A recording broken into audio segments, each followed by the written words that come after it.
Welcome back to this week's Modern Day Wise Woman video. My name is Renée Mullings-Lewis. I am a self-love teacher, a coach, a Reiki master, and a doula. I create these YouTube videos to help you create an awesome relationship with yourself. Why? Because I truly believe that self-love is the foundation upon which we attract, we create, and we manifest everything in our lives. Welcome if you're joining me here for the first time, or if you join me each week, I'm so glad to be with you again. Today, we are talking all about how to stop being a control freak. Now, this is a subject that is near and dear to my heart, and it's because I spent most of my life being a bit of a control freak, and I used to feel kind of weird or a little bit scared to say that, because I felt like being a control freak was a bad thing. But as I started talking to more and more people, I realized that this desire to sort of control things and predict the outcome of things, or do the thing that is, going to create the least amount of risk, is something that's actually quite common for a lot of people. So a lot of us want to control things. We want to control our partners, we want to control the weather, we want to control just about everything that can possibly happen in life. And the reason that we do this is because we feel like if we can predict things, then we can plan things, and if we can plan things, then things are going to work out. That's the whole idea of wanting to be in control, is that you want things to work out, or you want them to work exactly as you envisioned or exactly as you imagined them.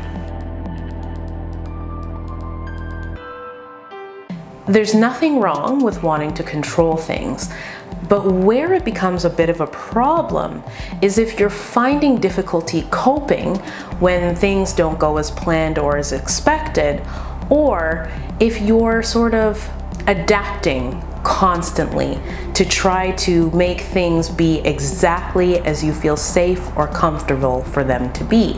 What I mean by adapting is you're starting to say, I can't do this, or I can't do that, or this person can't do this, or they can't do that, or this can't be a particular way, or that can't be a particular way.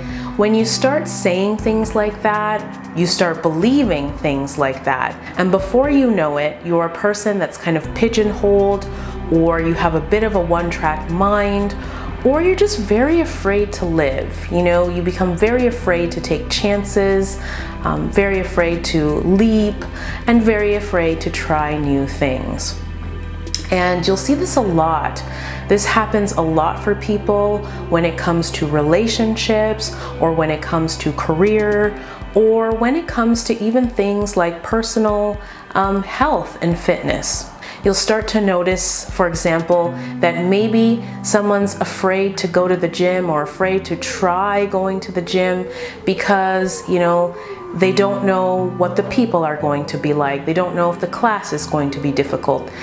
They don't know if they're going to be able to do it. And so they only do things that they feel comfortable with.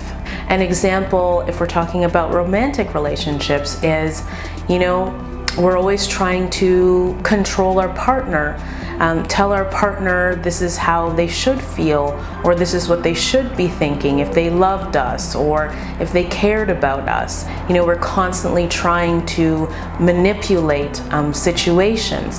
And again, it's not that it's being done on purpose. In fact, for most of us, we don't even realize it until someone says, hey, you're being a bit of a control freak, or, we get met with resistance. An example in career is, maybe feeling like you stay at the same job forever, without thinking of how you could possibly do something different. Or if you're in that job, you never try something else new or try something different. Or you only try new things that feel comfortable for you. So things that that you're good at. You wouldn't necessarily go and try to do something that you're not sure if you have the skill set for, or you're not sure if you have friends that will support you, or something like that. Those are a couple of examples.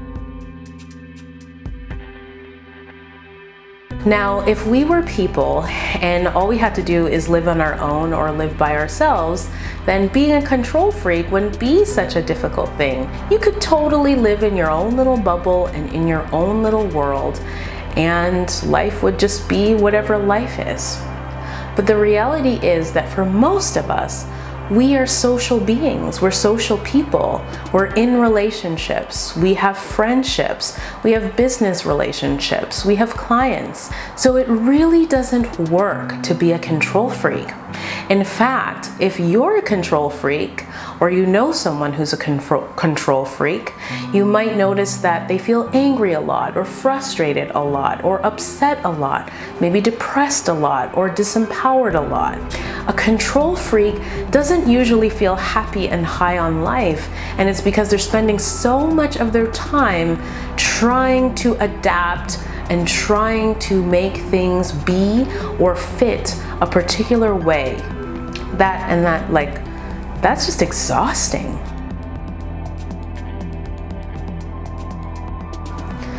So then what can we do about this? Because it just doesn't feel good to live this way. And that's why I'm doing this video, right? That's why I do any of these videos, is because it's all about us having a healthy relationship with ourselves, feeling great, creating the life that we want, and manifesting what we want. So I'm going to tell you what has worked for me in my journey, and of course, what I offer to my clients, okay? So listen to everything, grab your notebook and your pen, see which ideas resonate with you, and then go ahead and try them. So the first thing that I recommend, if you're a bit of a control freak, is that you adopt a new philosophy. And the new philosophy is this: that you simply do not have the power to control anything in life. So I'm going to say it again. You do not have the power to control anything in life. And if you look around at your life, you'll see there are all kinds of things that you can't control. You know, you can't control the traffic, you can't control the weather, you can't control whether or not you're going to be laid off. You sometimes can't control whether or not you will get sick or, catch a virus. You can't control how your partner is going to think, feel, or respond to something. So when you look around at these things and you kind of say, I can't control anything in life, it actually gives you a little bit of breathing room and a bit of power. It means that it's impossible to control everything in life, and so you don't have to try so hard to do that. There's no point. Stop wasting your precious energy. And the minute you stop doing that, I'm telling you, you're going to start to feel better. Just accept the reality for what it is, and that is that things are always happening that are outside of our control. So you can say that and repeat that to yourself. Things are always happening that are outside of my control. The next thing that I'm going to offer you, and this is all going to work in layers, okay? So you've got the first one, here's the second part. It is this: if things are always happening that are outside of our control, then what works is for us to actually say, okay, so the only thing that I can do then is be somebody who can just go with the flow, somebody who can roll with the punches, somebody who can take life for what it is and then just jam with that. I had to learn to trust myself. I had to learn to really say to myself that, you know what, no matter what happens, or no matter what someone says, or no matter what the weather is, or no matter what happens with a job or with a person, that It's going to be okay. I am going to be someone who has the skills and the abilities to be able to respond in a way that is going to serve my higher self and take me to the next best thing. And how you do that is simply by saying it. Saying it and practicing it. So if you want, definitely watch this video a few times, okay? Because sometimes it takes a bit for all of this to sink in, but you're really going to just say this to yourself, okay? And you're going to start to notice that instead of worrying all the time or thinking about what you'll do if this happens or what you'll do if that happens, or being all in a tizzy that this didn't happen or that something did happen, what you're going to have instead is you just being like, okay, this happened, so now what? This happened, so now what? This happened, so now what? You're going to become somebody who is better able to think on your feet.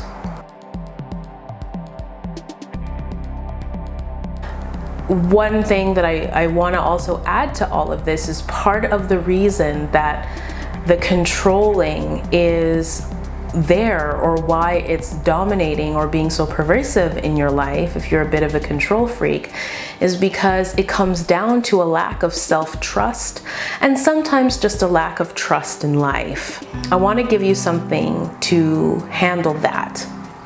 What I'd like for you to do to develop self-trust, okay, and a trust in life is for you to actually focus on all of the things that have happened to you that you bounced back from. Or I want you to also focus on the things that you planned and they actually went the way that you wanted them to. The best way to do this is probably to do it in a journal or to do it in a list. But you want to start compiling evidence of where amazing things happen in life and where things do work out and where you've been resilient, even though you didn't know it was going to happen and you rose to the occasion. The more evidence you find for this, the more powerful you're going to feel, and the more likely you're going to be able to just surrender, let things go, and just be in the present moment.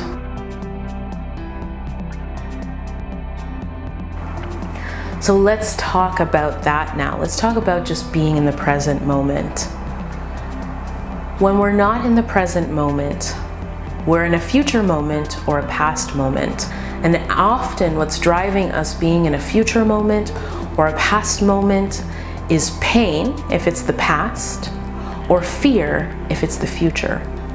So anytime you find yourself not being present, or you find yourself being worried or being angry, and it's causing you to wanna just be in control or control someone else, or feel powerless, you want to actually stop and ask yourself, what hurts right now?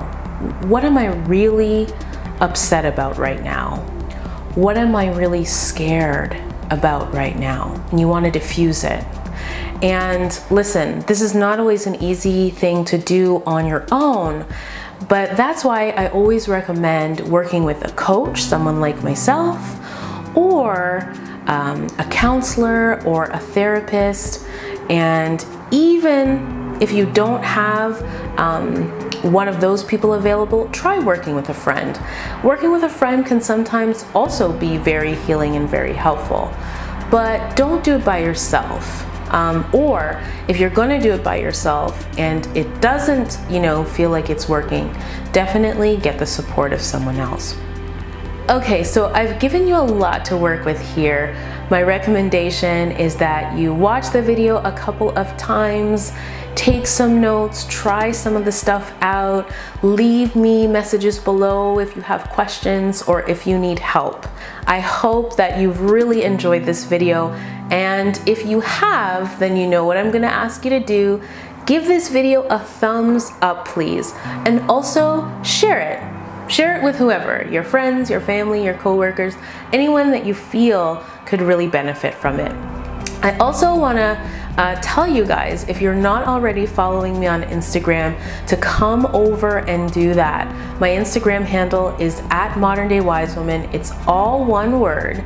And I post there pretty much almost every day. So if you really enjoy these videos, going over on Instagram is a great way to get mini blog posts with focused content and focused self-love assignments for free.